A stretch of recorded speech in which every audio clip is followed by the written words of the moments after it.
Welcome to the 1000 Nights and 1 Night. Now, when it was the 995th night, she said, "It hath reached me, O auspicious king, that Princess Dunya said to her sire, My husband received a letter from his dependents, ending with, The Arabs hindered us from the road 30 days, which is the cause of our being behind time. They also took from us the luggage 200 loads of cloth, and slew of us 50 Mamluks. When the news reached my husband, he cried, Allah disappoint them! What ailed them to wage war with the Arabs for the sake of 200 loads of merchandise? What are 200 loads? It behoveth them not to tarry on that account, for verily the value of the 200 loads is only 7,000 dinars. But needs must I go to them and hasten them. As for that which the Arabs have taken, 'twill not be missed from the baggage, nor doth its weight with me a whit, for I reckon it is as had given it to them by the way of an alms. Then he went down from me laughing, and taking no concern for the wastage of his wealth, nor the slaughter of his slaves. As soon as he was gone, he looked out from the lattice, and saw the 10 Mamelukes, who had brought him the letter, as they were moons, each clad in a suit of cloth, worth 2,000 dinars. There is not with my father a chattel to match one of them. He went forth with them to bring up his baggage, and hallowed be Allah, who hindered me from saying to him aught of that thou badest me. For he would have made mock of me of thee, and happily he would have eyed me with the eye of disparagement, and hated me. But the fault is all with thy wazir, who speaketh against my husband words that beset him not. Replied the king, O my daughter, thy husband's wealth is indeed endless, and he recketh not of it. For from the day he entered our city, he hath done naught but give alms to the poor. Inshallah, he will speedily return with the baggage, and good and plenty shall betide us from him. And he went on to appease her, and menace the wazir, being duped by her device. So fared it with the king, but as regards merchant Ma'aruf, he rode on into the wastelands, perplexed, and knowing not what quarter he should betake him. And for the anguish of parting he lamented, and he panged in passion and love-longing. He recited these couplets. Time falsed our union, and divided who were one and tway, and the sore tyranny of time doth melt my heart away. Mine eyes ne'er cease to drop the tear for parting with my dear. When shall disunion come to end, and dawn the union day? O favour, like the full moon's face of sheen, indeed I'm he, whom thou didst leave with vitals torn, when faring on thy way. Would I have never seen thy sight, or met thee for an hour, since after sweetest taste of thee, to bitters I am prey. Ma'aruf will never cease to be enthralled by Dunya's charms, and long live she, albeit he die whom love and longing slay. O brilliance, like resplendent sun of noontide, dying they heal his heart for kindness, and the fire of longing love allay. Would heaven, I wot, and ere the day shall deign conjure our lots, join us in pleasant talk o' nights, in union glad and gay. Shall my love's palace hold 2 hearts and savour joy, and I strain to my breast the branch I saw upon the sandhill sway? O favour of full moon and sheen, never may sun o' thee surcrease to rise from eastern rim with all enlightening ray. I'm well content with passion pine, and all its bane and bait, for luck in love is evermore the butt of jealous fate.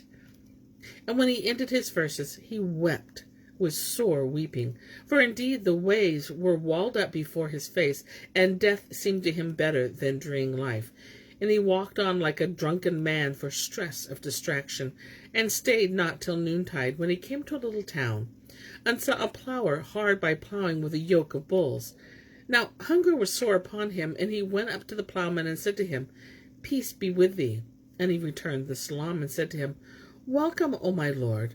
Art thou one of the Sultan's Mamelukes? Quoth Ma'aruf, Yes. And the other said, Alight with me for a guest meal. Whereupon Ma'aruf knew him to be of the liberal, and said to him, O my brother, I see with thee naught with which thou mayest feed me. How is it then that thou invitest me? Answered the husbandman, O my lord, weal is well nigh. Dismount thee here, the town is near hand, and I will go and fetch thee dinner and fodder for thy stallion. Rejoined Ma'aruf, Since the town is near at hand, I can go thither as quickly as thou canst, and buy me what I have a mind in the bazaar to eat. The peasant replied, O my lord, the place is but a little village, and there is no bazaar there, neither selling nor buying. So I conjure thee by Allah, alight here with me and hearten my heart, and I will run thither and return to thee in haste. Accordingly he dismounted, and the fellow left him and went off to the village to fetch dinner for him, while Ma'aruf sat awaiting him. Presently he said to myself, I have taken this poor man away from his work, but I will arise and plough in his stead till he come back and make up for having hindered him from his work. Then he took the plough and started. The bulls ploughed a little till the share struck against something, and the beasts stopped. He goaded them on, but they could not move the plough. So he looked at the share, and finding it caught in a ring of gold, cleared away the soil, and saw that it was set centermost a slab of alabaster, the size of neither millstone. He strave at the stone till he pulled it from its place, when there appeared beneath it a souterrain with a stair. Presently he descended the flight of steps and came to a place like a hammock, and for days the full of gold, and from floor to roof the second full of emeralds and pearls and coral, also from ground to ceiling, the third of hyacinths and rubies and turquoises, and the fourth of diamonds and all manner other precious stones. At the upper end of the place stood a coffer of clearest crystal, full of union gems, each the size of a walnut, and upon the coffer lay a casket of gold, the bigness of a lemon. When he saw this, he marveled and rejoiced with joy exceeding, and said to himself, I wonder what is in this casket. So he opened it, and found therein a seal ring of gold, whereon were graven names and talismans. And as they were the tracks of creeping ants, he rubbed the ring, and behold, a voice said, Adsum! Here am I, at thy service, O my lord. Ask, and it shall be given unto thee. Wilt thou raise a city, or ruin a capital, or kill a king, or dig a river channel, or aught of the kind? Whatso thou seekest, it shall come to pass, by leave of the King of the All-Might, Creator of the day and night. Ma'aruf asked, O creature of my lord, who and what art thou? And the other answered, I am the slave of the seal ring, standing in the service of him who possesseth it. Whatsoever he seeketh, that I accomplish for him, and I have no excuse in neglecting that he biddeth me to do, because I am sultan over 270 tribes of the jinn, each 72,000 in number, every one of which 1,000 ruleth over 1,000 marids, and each marid over 1,000 ifrits, and each ifrit over 1,000 satans, and each satan over 1,000 jinn, and they are all under command of me, and may not gainsay me. As for me, I am spelled to this seal ring, and may not thwart whoso holdeth it. Lo, thou hast gotten hold of it, and I am become thy slave. So ask what thou wilt, for I hearken to thy word, and open thy bidding. And if thou have need of me at any time, by land or by sea, rub the signet ring, and thou wilt find me with thee. But beware of rubbing it twice in succession, or thou wilt consume me with the fire of the names graven thereon, and thus wilt thou lose me after regret me. Now I acquainted thee with my case and the peace. And Shahrazad perceived the dawn of the day, and ceased to say her permitted say. Now, when it was the 996th night, she continued, It hath reached me, O auspicious king, that when the slave of the signet ring acquainted Ma'aruf with his case, the merchant asked him, What is thy name? And the Jinni answered, My name is Abu al-Sadat. Quoth Ma'aruf, O Abu al-Sadat, what is this place, and who enchanted thee in this casket? And quoth he, O my lord, this is a treasure called the hoard of Shaddad, son of Ad, him who the base of many-columned Iram laid, and the like of which is the lands was never made. I was his slave in his lifetime, and this is his seal ring which he laid up in his treasure. But it hath fallen to thy lot. Ma'aruf inquired, Canst thou transport that which is in this hoard to the surface of the earth? And the Jinni replied, Yes. Nothing were easier. Said Ma'aruf, Bring it forth, and leave naught. So the Jinni signed with his hand to the ground, which clave asunder, and he sank, and he was absent a little while. Presently there came forth young boys full of grace and fair of face, bearing golden baskets filled with gold, which they emptied out, and going away returned with more. Nor did they cease to transport the gold and jewels till ere an hour had sped. They said, naught is left in the hoard. Thereupon out wit came Abu al-Sadat and said to Ma'aruf, O my lord, thou seest that we have brought forth all that was in the hoard. Ma'aruf asked, Who be these beautiful boys? And the Jinni answered, They are my sons. This matter merited not that I should muster for it the Marids, wherefore my sons have done thy desire and are honoured by such service. So ask what thou wilt besides this. Quoth Ma'aruf, Canst thou bring me he-mules and chests, and fill the chests with the treasures, and load them on the mules? Quoth Abu al-Sadat, Nothing easier, and cried a great cry, whereupon his sons presented themselves before him to the number of 800, and he said to them, Let some of you take the semblance of he-mules, and other of muleteers and handsome Mamelukes, the like of the least of whom is not found with any of the kings, and others of you be transmuted to muleteers, and the rest to menials. So 700 of them changed themselves into bat mules, and the other 100 take the shape of slaves. Then Abu al-Sadat called upon his Marids, who presented themselves between his hands, and he commanded some of them to assume the aspect of horses, saddled with saddles of gold, crusted with jewels. And when Ma'aruf saw them do as he bade, he cried, Where be the chests? They brought them before him, and he said, Pack the golden stones, each sorted by itself.